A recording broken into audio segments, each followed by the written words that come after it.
Hello everybody, welcome back to my channel. Today's activity, we're gonna ride a tram here in Portland, Victoria, Australia. We're gonna ride the historic tram.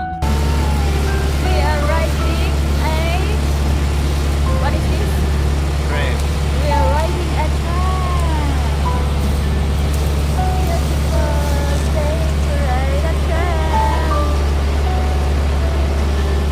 The iconic historic tram in Portland.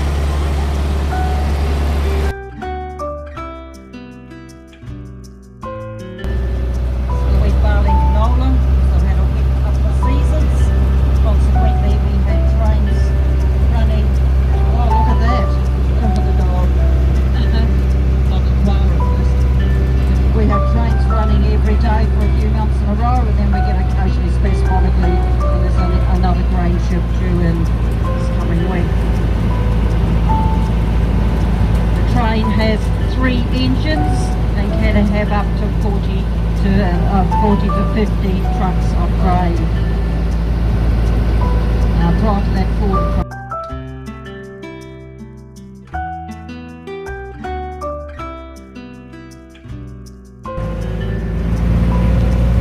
Now on my left hand side, if you look through that fence, you will notice that blue grilled gate.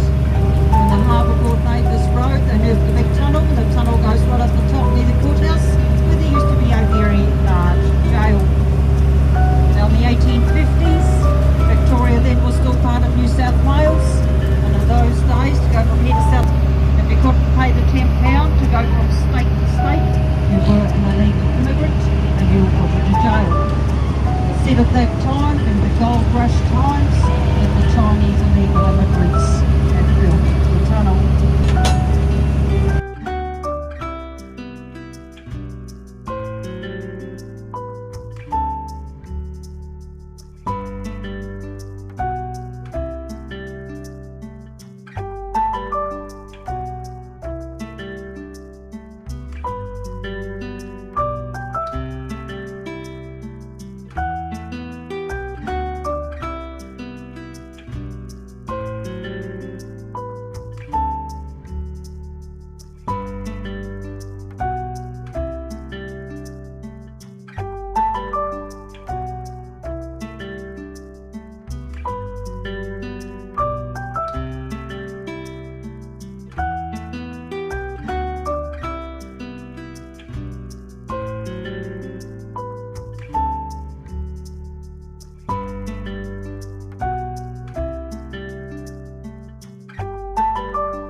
And of course their wool was shorn and sent to England, in the harbour. And in those days the sailing ships would come in heavily loaded. As soon as they unload, they'd be very light, and the strong southeast, southwesterly gales would come up and easily dump